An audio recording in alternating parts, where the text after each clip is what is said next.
हाँ जी।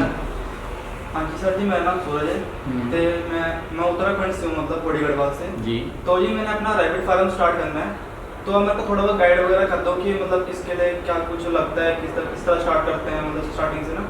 अभी मैं बिगिनर हूँ। तो इसमें सबसे पहले क्या होता है कि आपके पास जगह है शेड या एग्रीकल्चर लैंड जिसमें आप शेड डालोगे या हरा चारा आप जिसमें डालोगे वो चीज़ है आपके पास? खेती बाड़ी है। क्या करते हो अभी आप? खेती बाड़ी करते हैं, खेती बाड़ी परिवार के साथ में। हाँ जी। अच्छा अच्छा। तो इसमें क्या होता है कि एग्रीकल्चर लैंड होती है तो हमारा जो रैबिट पे कॉस्ट आती है वो बहुत कम हो जाती है, क्योंकि हरा चारा इसमें ज़रूरी होता है। हाँ जी। हरा चारा होगा, एक टाइम आपको हरा चारा डालना है और एक टाइम आपको दाना डालना है। अच्छा। तो दोनों चीज़ मिला के आपको चलोगे तो अच्छा रहेगा इसमें। और दूसरा आप ये बताओ कि आपके पास सैंड वगैरह है या क्या करना है अभी? अभी साइड तो नहीं है, जमीन है पर लेकिन हमारे पास खेती बाड़ी तो है, मतलब हमें अभी ये नया काम स्टार्ट करना है रैबिट फार्म का, तो बस इसके बारे में थोड़ी जानकारी चाहिए बस। तो इसमें क्या होता है कि आपको सबसे पहले अभी यहाँ से जाने के बाद आपको सेट पे काम स्टार्ट करना है। अच्छा। अब जैसे ही आपका सेट बन जाएगा हाँ जी। तो सेट पे हम आपको पूरा गाइड करेंगे कि किस तरीके से सेट बनाना है, कितनी हाइट चाहिए, कितनी लंबाई चाहिए, कितनी चौड़ाई चाहिए।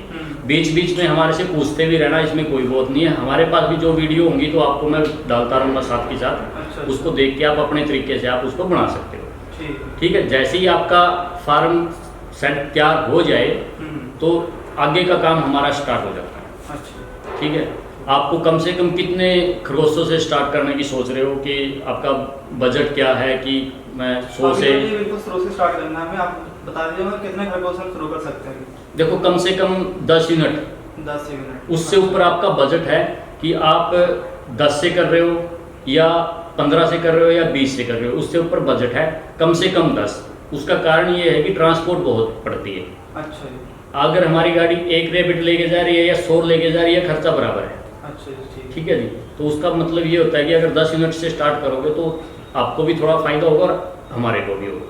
अगर मैं 10 यूनिट लगा लेता हूँ तो मैं मतलब मंथली कितनी इनकम जनरेट कर सकता हूँ? देखो 10 यूनिट से 30 से 40 हज़ार रुपये के बीच में आपको प्रॉफिट आएगा।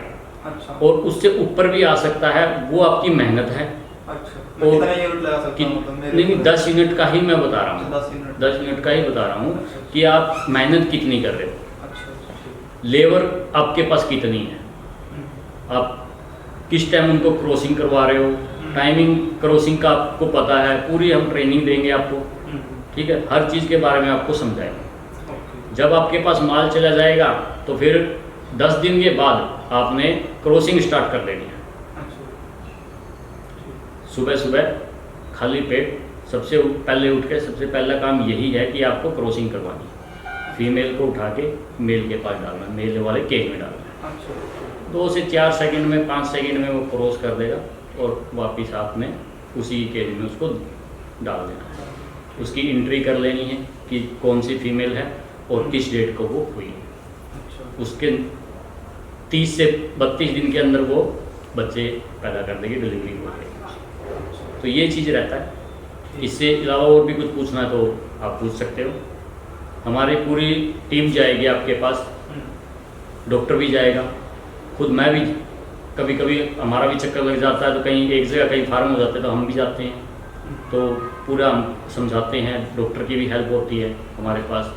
बीच में अगर कोई आपको मेडिसिन वहाँ पे नहीं मिल रही है आपके वहाँ पे, तो हम यहाँ से ट्रांसपोर्ट पे भी लगवा देते हैं मेडिसिन, कोरियर भी करवा देते हैं, या कोई और भी दिक्कत आती है वो भी हम करवा देते हैं।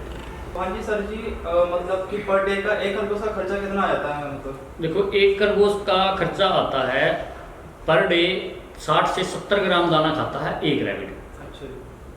तो आपका डेली का दाना अगर 100 खरगोश हैं, आप 100 से स्टार्ट कर रहे हो तो 100 खरगोश में 6 से 7 केजी आपका दाना लगेगा पर डे एक टाइम का। और दूसरे टाइम पे आपको हरा चारा डालना है। दाना रैबिट खाता है 50 से 60 ग्राम या 70 ग्राम, सबकी अलग अलग डाइट होती है। कोई 5 ग्राम ऊपर खा लेता है, कोई कम खा लेता है। दूसरा खाता है हरा चारा। हरा चारा थोड़ा सा ज़्यादा खा लेता है, 100 से लेके 150 ग्राम तक हरा चारा खाता है रैबिट। ठीक है। ये तो मैं जो पेरेंट रैबिट हैं उनकी कॉस्टिंग बता रहा हूँ।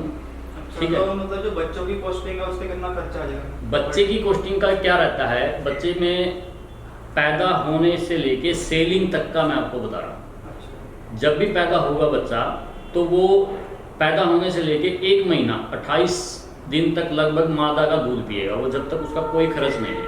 अच्छा। उसके बाद 2 महीने और हैं आपके पास, 3 महीने में 2 kg का वेट आ जाता है। तो 2 महीने में वो जब तक सेल आउट नहीं होता 2 kg का वेट लेगा, लगभग 4 kg दाना खा के। अच्छा। 4 kg दाना खाएगा एक बच्चा, अच्छा। और 25 kg 20 से 25 kg के बीच में हरा चारा खाएगा एक रैबिट। ठीक। 4 kg दाना और 20 से 25 kg हरा चारा खा के वो 2 kg वेट ले लेता है रैबिट। ठीक। 2 महीने के अंदर खाएगा ये चीज़। 1 महीना वो मादा का दूध पिएगा, उसमें आपका कोई खर्च नहीं। मतलब 1 महीने में कोई खर्चा नहीं। 1 महीना बच्चे का कोई बस खर्च पेरेंट्स भी खर्चा नहीं, ही। वो पेरेंट्स का ही करता है। अच्छा। ठीक। बच्चे का खर्चा 2 महीने का है, वो जब भी आप मादा से अलग होगा उसके बाद उसके बाद। बायबैक का रेट क्या लेते हो मतलब खरगोश फार्म? देखो बाईबैक का रेट होता है आपका, जब भी 2 kg का वेट आ जाता है, 1.5 से ऊपर और 2 kg के बीच में चला जाता है, तो उसका रेट लाइव का हम वेट करते हैं। लाइव का जितना भी टोटल वेट हो गया, मान लो कि 300 kg हो गया, तो 250 से 300 रुपये kg के बीच में हमारा रेट रहता है। ठीक है, वो कोई मार्केट का ये नहीं होता है कि मार्केट आपकी कम है तो हम कम लेंगे, नहीं। जो हमने बोल दिया कि 250 से कम नहीं लेंगे, 1 रुपया भी हर साल बढ़ेगा, 10-20% उसमें बढ़ेगा, कम नहीं होगा। मुर्गे में और रैबिट में अंतर क्या है? मुर्गा एक अलग चीज़ है, बर्ड में आती है, और रैबिट आता है पशुपालन में। जैसे आप गायें, भैंस, भेड़, बकरी, खरगोश जैसे आप अपने घर पे पालते हो, सभी पालते हैं। मुर्गे को आप घर में नहीं पाल सकते, पोल्ट्री घर पे नहीं कर सकते आप। ठीक है। दूसरी बात ये, जैसे गौशाला में जाओगे या गाय के डेयरी में जाओगे आप, कोई बदबू स्मेल आपको नहीं आएगी। पोल्ट्री में तो आप आसपास को निकल भी नहीं सकते हो। उसका कारण यही है कि ये पशुपालन में है, वो वर्ल्ड में है। तो सर जैसे कि मैंने आपसे मतलब ट्रेनिंग लेनी हो रैबिट के लिए, उसका है ना ग्रोथ के लिए, तो कैसे ट्रेनिंग ले सकते हैं मतलब आपसे? देखो वैसे तो कोई ट्रेनिंग का कोई टाइम नहीं होता है। अच्छा। कोई भी फार्मर आता है हमारे पास, जब जो हम आप अभी बातें कर रहे हैं ये ट्रेनिंग का ही हिस्सा है। जो चीज़ मैं आपको बता रहा हूँ यही चीज़ ट्रेनिंग में होती है, ये ट्रेनिंग ही चल रही है हमारी। जो चीज़ आप पूछ रहे हो मेरे से, वो उस चीज़ का मैं आपको बता रहा हूँ। ठीक है। और मेडिसिन के बारे में मेरे चैनल पे एक वीडियो भी डली हुई है, प्रॉपर एक हर चीज़ के बारे में आप देख भी सकते हो, और बाकी मैं आपको बता भी दूंगा। मेडिसिन इसमें कोई ज़्यादा नहीं चाहिए। अच्छा। कोई पोल्ट्री से अगर आप कंपैरिजन करोगे इसका, या किसी भी चीज़ से करोगे, तो इसमें कुछ मेडिसिन है ही नहीं। बहुत कम से कम मेडिसिन है। अगर 10 यूनिट का काम स्टार्ट कर रहे हो आप, तो मुश्किल से 1 महीने में आपकी 1000 रुपये की भी दवाइयाँ नहीं लगती हैं। और कोई इसमें ये नहीं है कि आपको पर डे देनी ही देनी है, ज़रूरत पड़ती है तो देनी है, नहीं तो कोई ज़रूरत नहीं।